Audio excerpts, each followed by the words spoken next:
Welcome to the Dare to Know podcast. I'm your host, Fabian Corver. Today we are joined by Alix Cohen. Alix Cohen works at the University of Edinburgh, where her current roles include Head of Philosophy. She is the author of Kant and the Human Sciences, Biology, Anthropology and History, the editor of Kant's Lectures on Anthropology, A Critical Guide, Kant on Emotion and Value, and associate editor of the British Journal from the History of Philosophy. I hope you enjoy this episode. The Dare to Know podcast is now also available on iTunes and Spotify. Please check out the links in the description below. Professor Cohen, welcome to the Dare to Know podcast. Thanks for having me. Hi. Yes, thank you so much. So maybe to start off, could you maybe tell our audience, a bit about your background, how you got into philosophy, and then also specifically, on Immanuel Kant, and what has the journey been like so far? Yes. Well, I got into philosophy. Well, the kind of weird thing about it is that when I started philosophy, so I'm originally French, and so I did my schooling in France, in Paris. And in France, a kind of weird thing is that you actually do philosophy in high school. Mm-hmm. It's compulsory. Everyone has to do it. And so I did it in my last year of high school when I was about 17. And I had a lot of it. I had about 7 hours of philosophy a week, which, is quite hardcore, probably more than most undergraduates right now. And the funny thing with it is that I hated it so much. I hated it, and I was really bad at it. As in every exam and every test we had, I failed. I mean, it was really quite traumatic. And I remember hating it and thinking I need asking my parents to change, and it was just so awful. And I think the main problem was that I just had no idea what they wanted from me. It was very unclear what was expected, and so it was kind of freaking out, and I hated it. And then at some point in the year, so it lasted quite a few months, and I think five months in, somehow I clicked. And I mean, I wish I could say it was because I opened the first critique and I saw the truth or something. It's not quite that. I can't remember what the click was, but I had some kind of click, and suddenly I understand that it was about arguments. And before that, somehow I hadn't quite realized that's what it was. And then suddenly I got really into it, and I got really good at it, and got good marks, and ended up studying it as an undergraduate. But it's mostly because I didn't really know what else to do, so I ended up kind of doing that.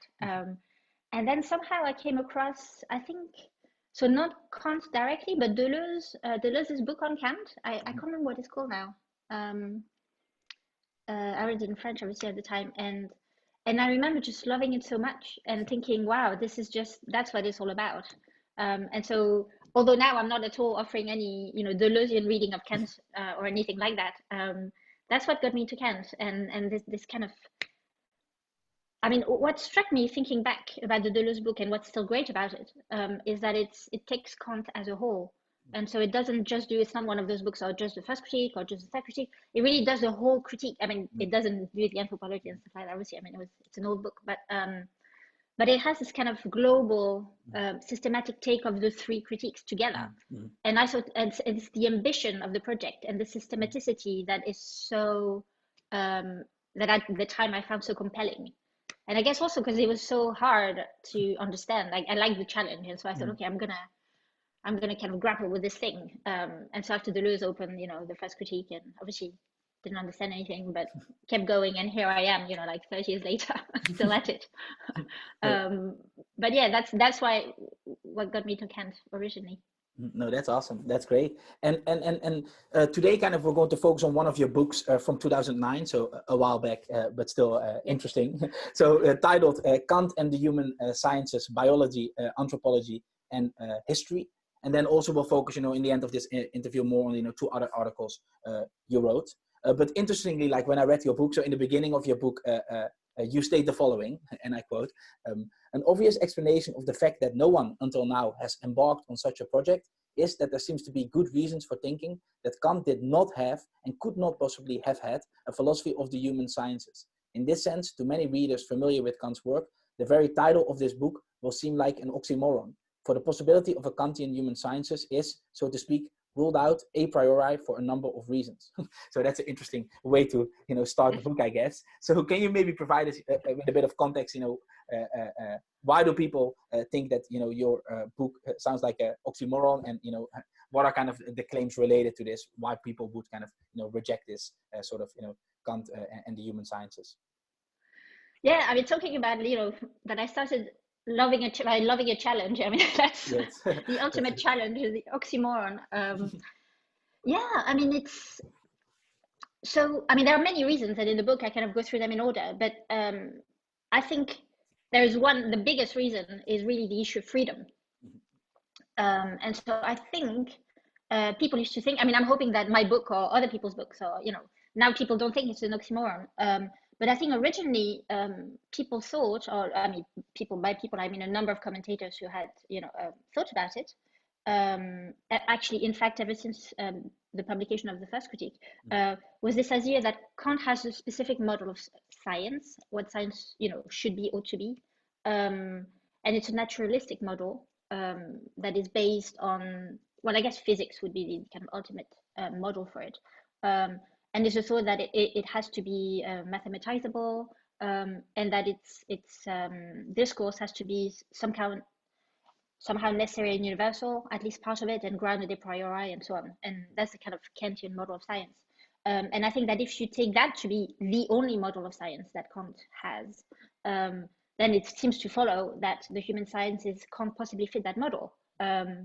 Why? Well, because we're not like stones or mountains or whatever, objects. We're free, and we act. If we act freely, it means we don't act out of necessity, and that opens up a whole bunch of problems for the very thought that you could study human beings like you study Newtonian science or something like that.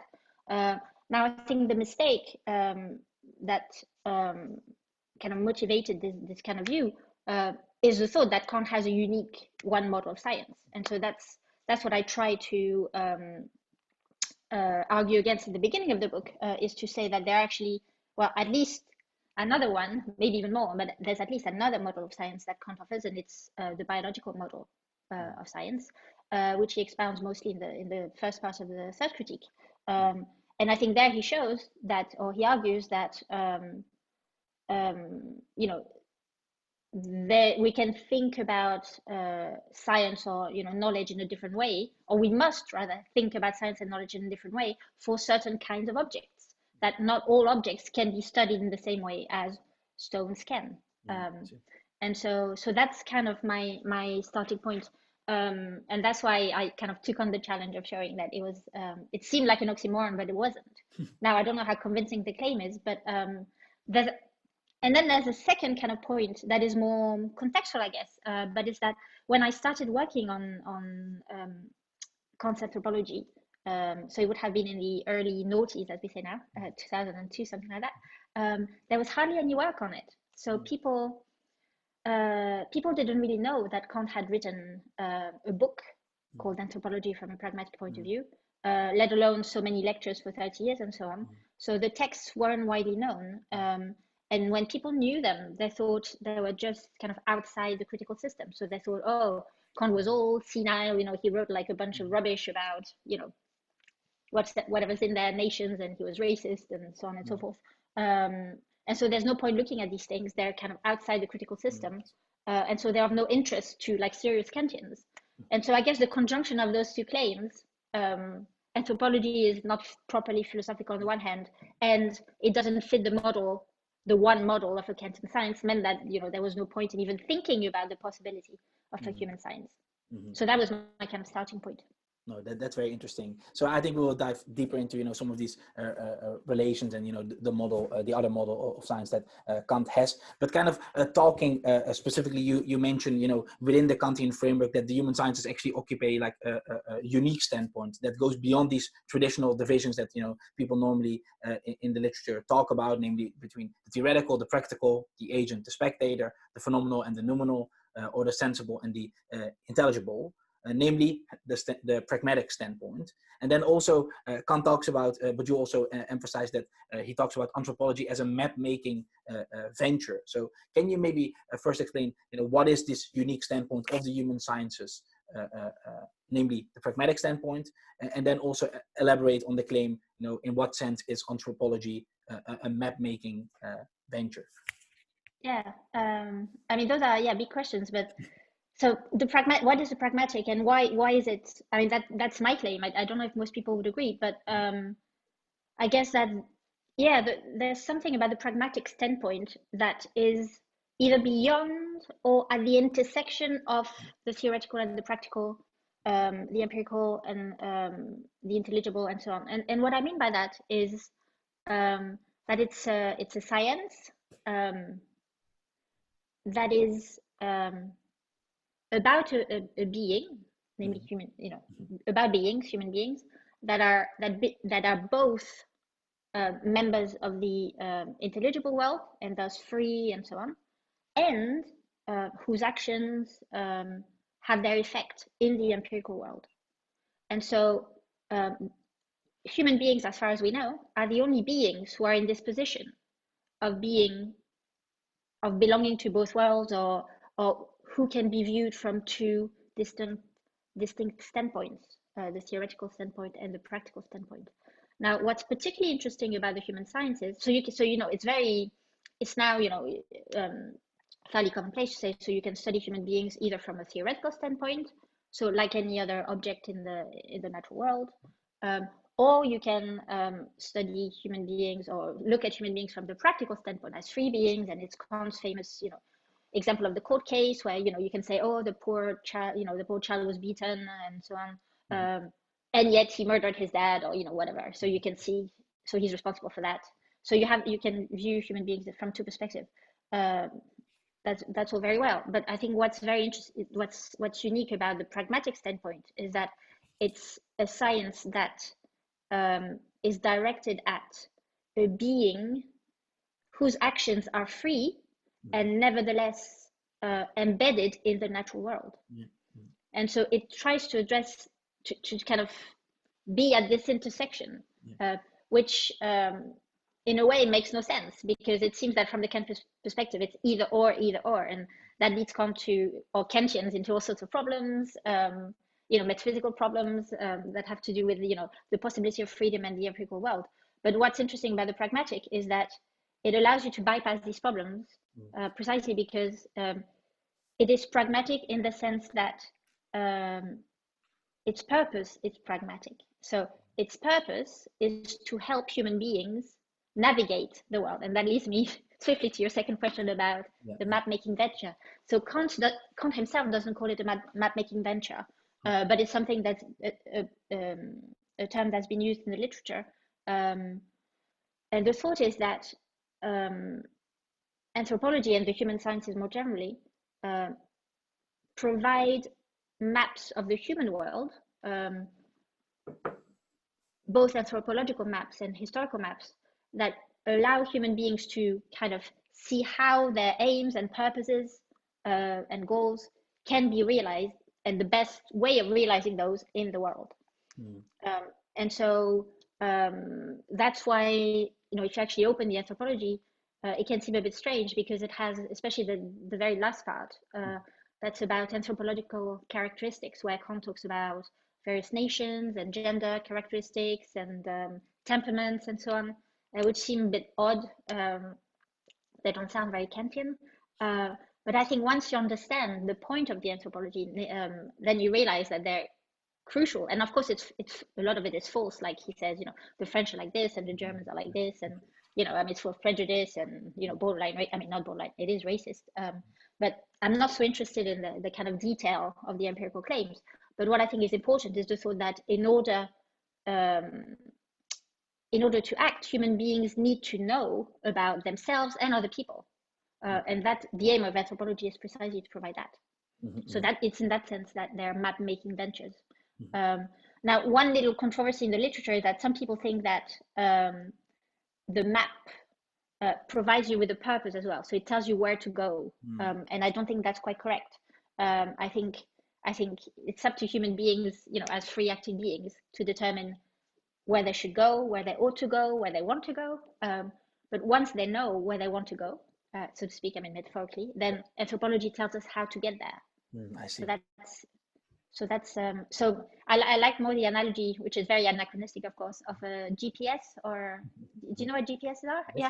So these kind of, I guess you do that on your phone nowadays, but when I wrote it, you had an actual GPS in your car, and you had to enter the destination, and it would tell you where to go. And for me, that's what anthropology does. And just it's a GPS thing. That's very helpful. And for the people that are discussing, there is like a set purpose, and that's also built into anthropology. Then, like, what do they say is that set purpose? Well, they would say something like cosmopolitanism or the highest good, these kind of things, which of course are purposes. But for me, it's not the job of anthropology to provide those purposes. So ethics would provide you with those purposes. Yeah. No, that's helpful. Okay, that's great. And then also you make one of the central claims of your book is that for Kant, then when we talk about the human sciences, that we found that model kind of foremost in the biological sciences. So that's interesting.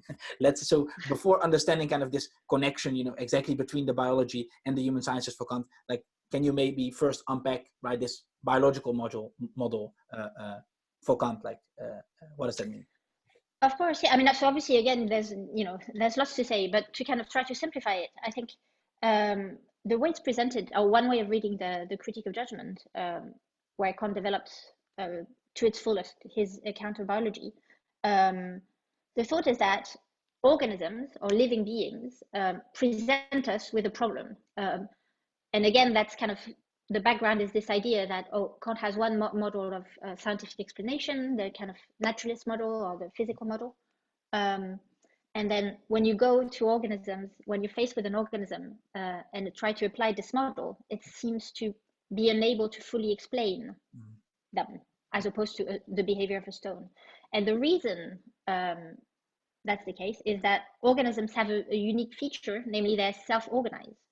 And the way he talks about it, I mean, there's this idea that the parts are organized in order to function for the sake of the whole, and then you have through generations, so they reproduce, and then at the level of the species, they interact with each other in certain ways. And so there seems to be a design in organisms or exhibited by organisms that can't be accounted for simply through natural causes, or at least natural causes seem to miss out a feature of organisms.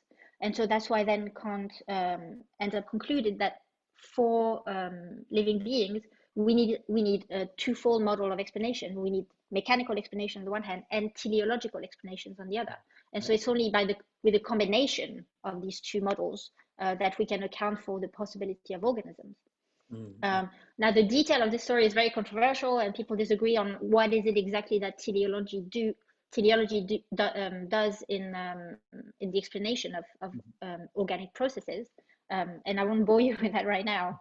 But what's important for my account of the human sciences is this twofold model that opens up the possibility of applying it to human beings and having the same kind of broader or alternative, I guess, paradigm for what counts as a science.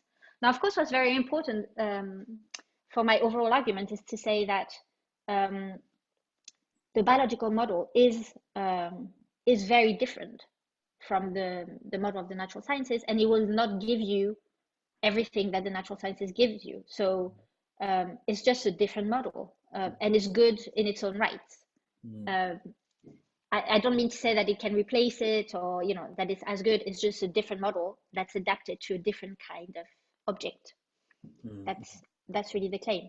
So insofar as there are these two, this combination of teleology and mechanism, my argument is then that the human sciences function with the same kind of model, so a combination of mechanism and teleology as applied to the human beings. Now you would say, well, why this model and not something else? And well, the answer is simply that organisms self-organize, human beings, rational beings self-organize. So they exhibit this kind of intentionality in their actions that is analogous to the self-organization or the design we see in organisms. So that gives us good grounds for launching the model. No, that's really helpful. Yeah, I see. And then you discuss several connections between this, biology and human sciences operating at several levels. So maybe you can explain some of these relevant connections. So you explained like how it opens up kind of, this link, but now what are, some concrete connections between them? Yeah. So, there are lots, obviously, so I'm not going to go through all of them, but I think, the main one is that it stems from a natural biological conception of human nature. So obviously, as I said at the beginning, human beings have this kind of unique feature of being both empirical and intelligible. And on the empirical side, it's not just that we have an empirical existence. It is that as empirical beings, we are biological beings. And so we have a biological constitution. And Kant has written a lot of things about what he calls the purposiveness of human nature. So the idea that we have certain germs, as in, not germs as in the COVID, but germs as in, and Lagen, that unfold and account for certain behavior that human beings have, like reproduction and so on, animal nature, if you may. And so the thought is that this part of human nature is purposive, and to capture it, we can use a teleological model that says that a certain number of behaviors fulfill a purpose for the evolution or the survival of the human species. And so one example he likes taking, and he takes throughout his work, in fact, is, and it's quite a compelling example, is the example of war or fight, but in particular war in political context. And he says, well, the kind of intentional purpose of war is to destroy an enemy nation, say, and, you know, increase your territory and become a richer nation, a more powerful nation, and so on. So it should be something good for your country. And yet, when you look at the effect of war, it's actually the opposite. And so it seems that it's counter-purposive. It's if the actual function of war was to improve the state of your nation, then people would stop it because it doesn't work. And so it must have another function. And the real function, or the biological function, is progress, or Kant would say the historical progress towards peace. And so war is a means towards peace. But of course, it's not the intentional aim of the people who decide to go to war. That's not what they say they want, but it's the function that is played for the species. And that's why the behavior carries on. Is because it's this means of what he calls nature's intention, you know, ways of getting the species to progress towards peace. And so this kind of account shows that you have a kind of biological ground, I mean, loosely called biological ground, of course, for a behavior that makes no sense at the level of the individual, but can be accounted for at the level of the species. And so that's the kind of biological explanation where you find this mixture of teleology and mechanism. And now, you know, in the book, I tell a fairly complicated story of how all these levels are superimposed and kind of interact at different levels. But obviously, I'm not going to kind of bore you with the detail now. But the point is really this, that you have the same kind of twofold causal model or model of explanation in the human sciences as you have in biology. So that's one of, for instance, one of the deep connections that I find in the book. And kind of moving on, one other interesting point you also make in the book is regarding the fundamental historical dimension then to Kant's ethics, namely how history makes a fundamental contribution to the realization of moral agency, and then in particular moral progress, so the progress, the word you already mentioned in this world. So can you maybe elaborate on this claim? How does history play this role and contribute to the realization of moral progress in the world? Yeah, I mean, that's so that's a bit of a controversial claim, I think. I mean, I guess maybe they all are, but this one in particular. So one can, I mean, so I think the history makes at least two contributions to ethics. One of them is that I think it provides indirect evidence for our belief in moral progress. So as I'm sure you know, there's a lot of work on how we must hope, we must have hope in moral progress, and the fact that, it can happen and it will happen and so on, and thereby contribute to it through our actions. And so that's pretty uncontroversial. But what I think is that history, or at least a certain kind of history, namely philosophical history, as Kant called it, provides indirect evidence that supports this hope. And there's two examples I focus on in particular, but I think there are actually more. So one of them, which is a bit more familiar, is the example of the French Revolution, obviously, which happened. Kant was a contemporary of the French Revolution, and what struck him at the time is not the revolution itself, but the people's reaction to the revolution, and in particular, people's sympathy and enthusiasm for it. And that was, of course, before La Terreur and all the horrible things that happened in France after that. And I think what the way he interpreted that is that seeing people's reaction means that, I mean, reflects or says something of people's moral character. So of course it doesn't say something definite, and it doesn't say something that we can be sure of, but it shows that somehow people are capable of, you know, feeling a kind of disinterested sympathy for the progress of freedom and justice, and that shows that, you know, there's been some kind of moral progress that has led them to that point. So that's indirect evidence, you know, for more progress through history. So there's this first thing, and the second thing is, I think, so that's a slightly kind of longer story, but in a nutshell is the idea that the fact that through history there's been a kind of progress of civilization to some extent, and by civilization I mean culture and even more law. The fact that there's been a kind of slow progress of legalization of societies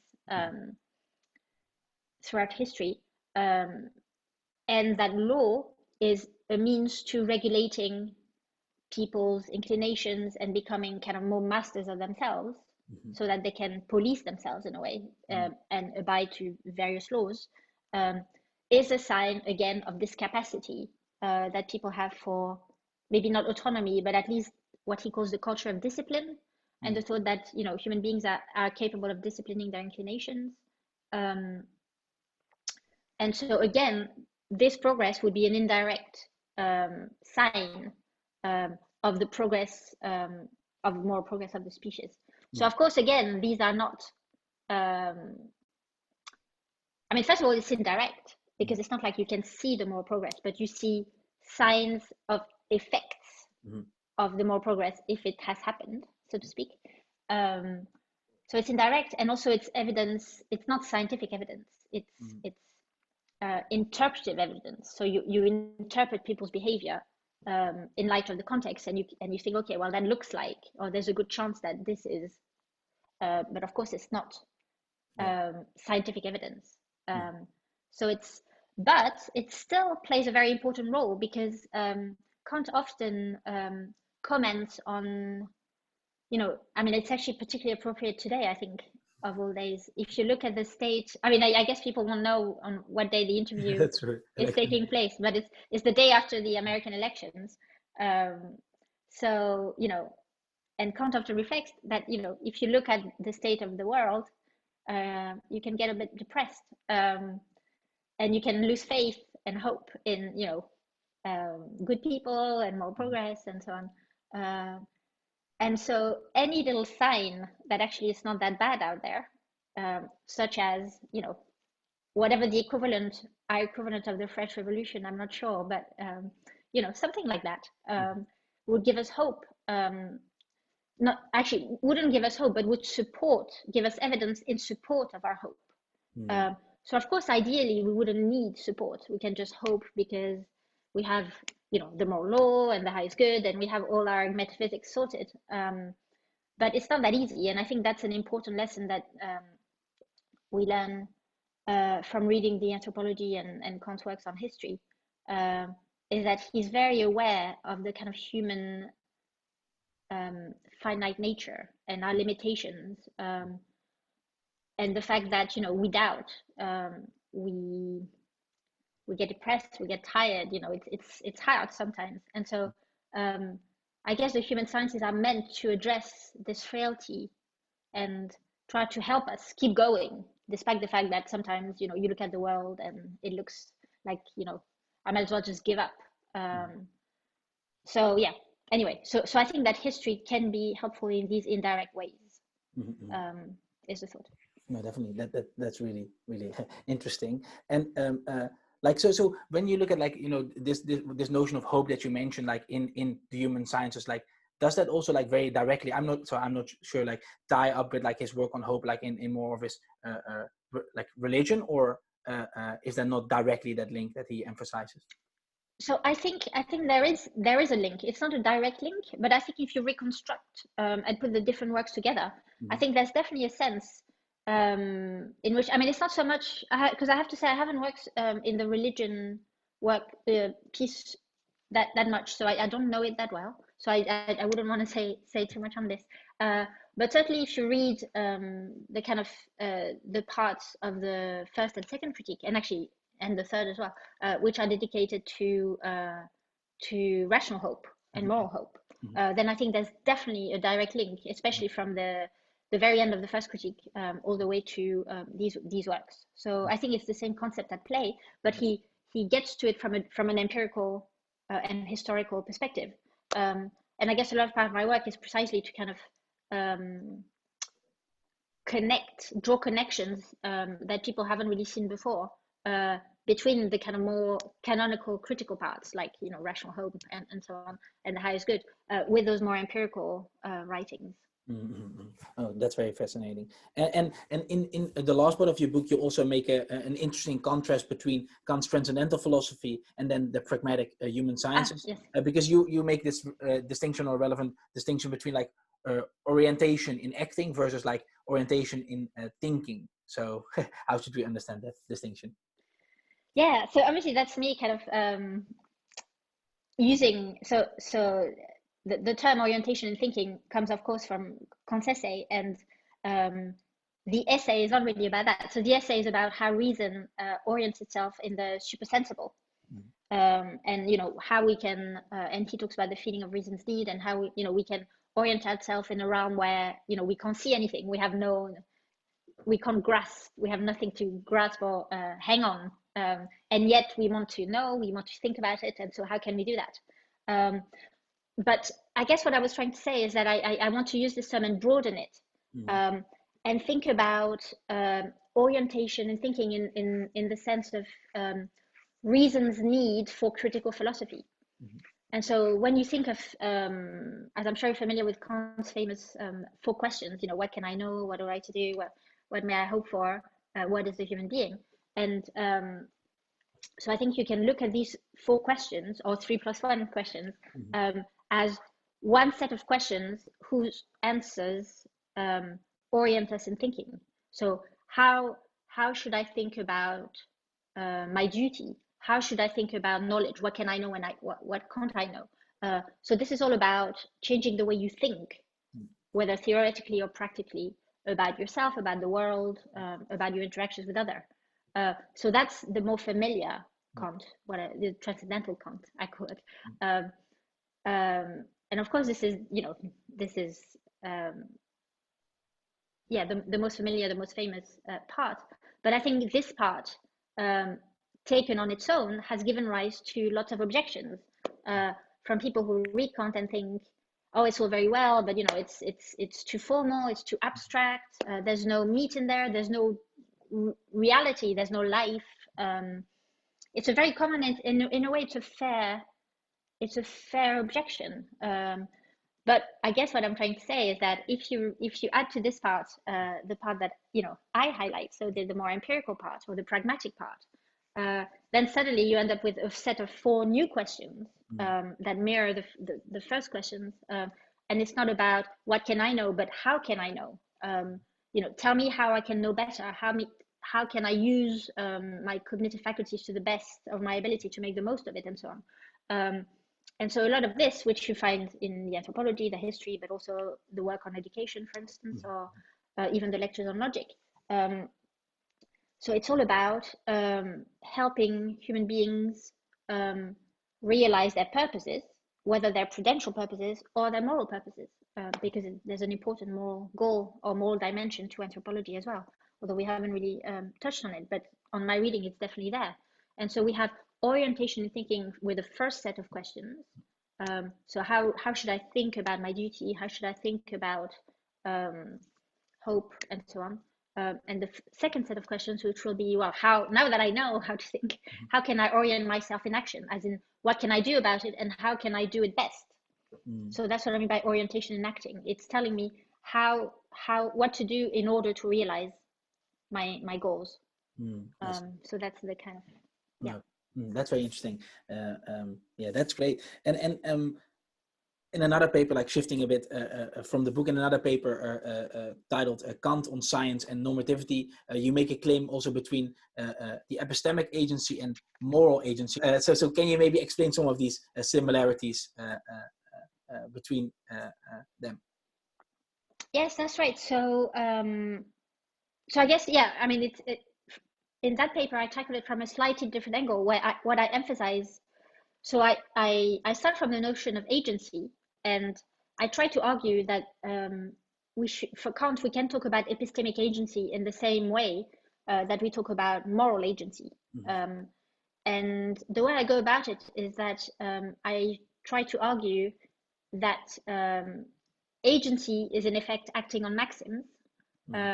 And that while we're all familiar with the notion of moral maxims and universalization and so on, when we act morally, there's an analogous notion of epistemic maxims, in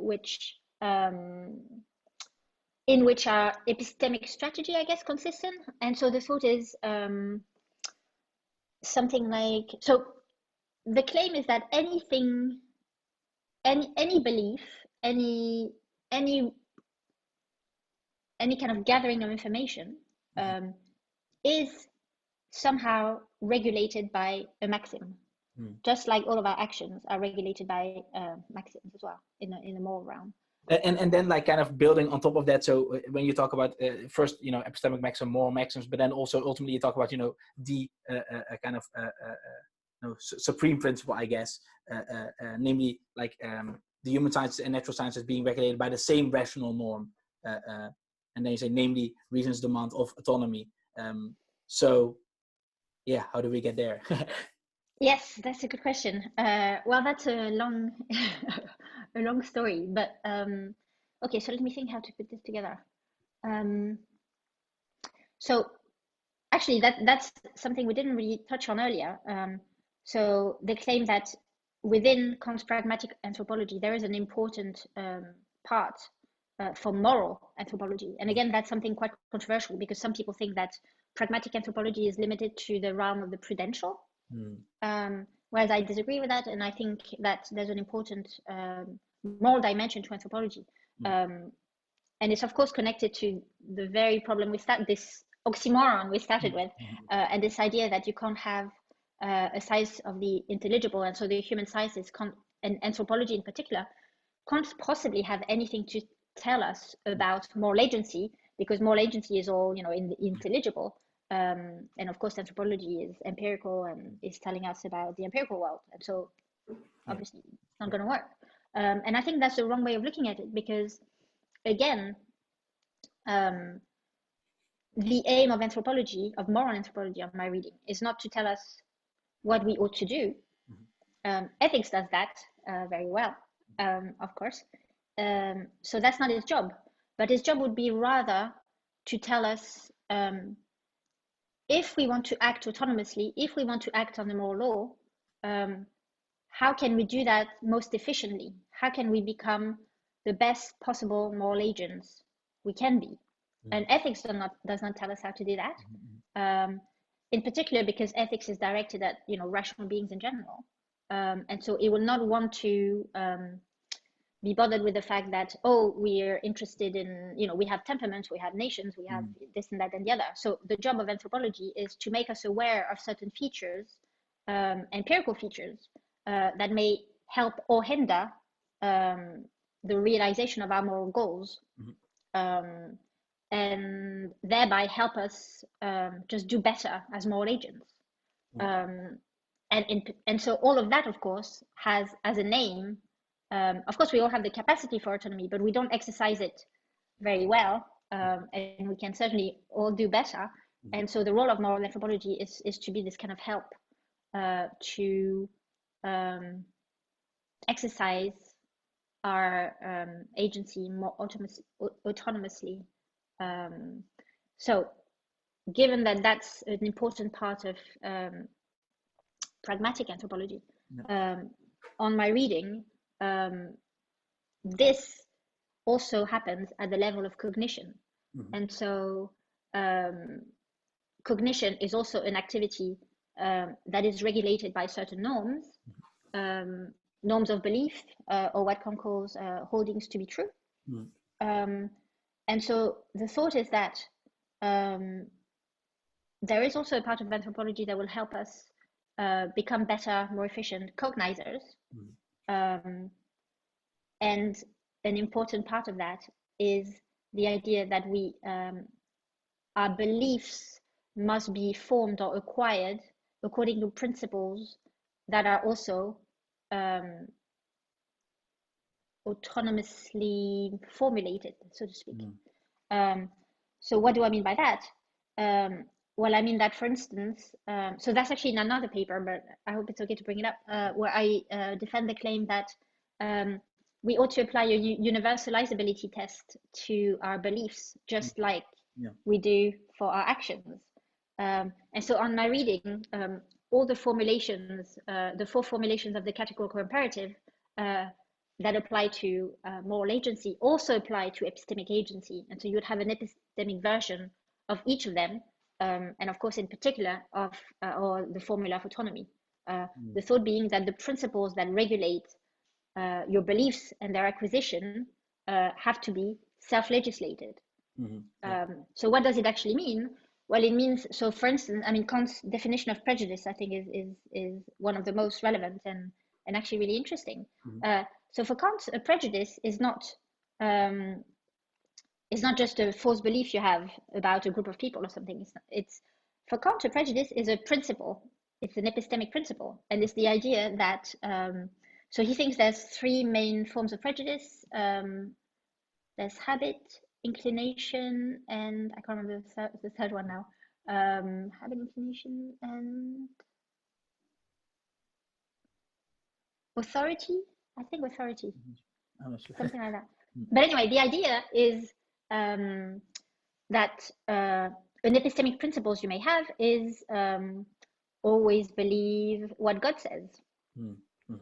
And so this would be a heteronymous, on my reading, this would be a heteronymous epistemic principle because it's not self-legislated in the sense that its grounds do not reside within yourself. They're not rational grounds. Whatever God happens to say is heteronymous, so to speak, in that sense. Just like Kant says, you shouldn't do the right thing because God says so. That's a heteronymous ground for moral action. And on my reading is the same for your beliefs.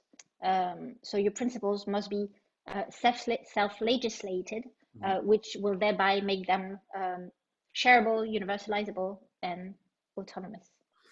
One follow-up question, and I must admit I haven't thought this through, so please let me know if it's a great question regarding, like, let's say, this universalizability test, like the types of contradictions that come out of it on the moral side, like the practical contradiction, logical contradiction. Again, like what sort of contradictions flow from the belief side of things? Are they similar or like? Yeah, so they're the same. Yeah, I actually, so I have a whole paper on this, but I'm afraid I cannot remember.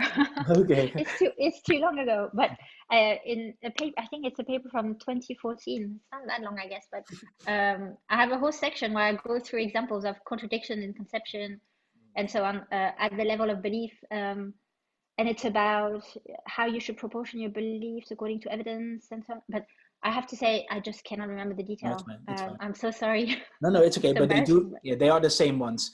So no, I try to argue. Yes. I mean, so obviously this is me going well beyond the Kantian text. So it's a lot of reconstructive work and me kind of making it up as I go. But I think a case can be made for Kantian, an epistemic version of all those contradictions. Yeah, definitely.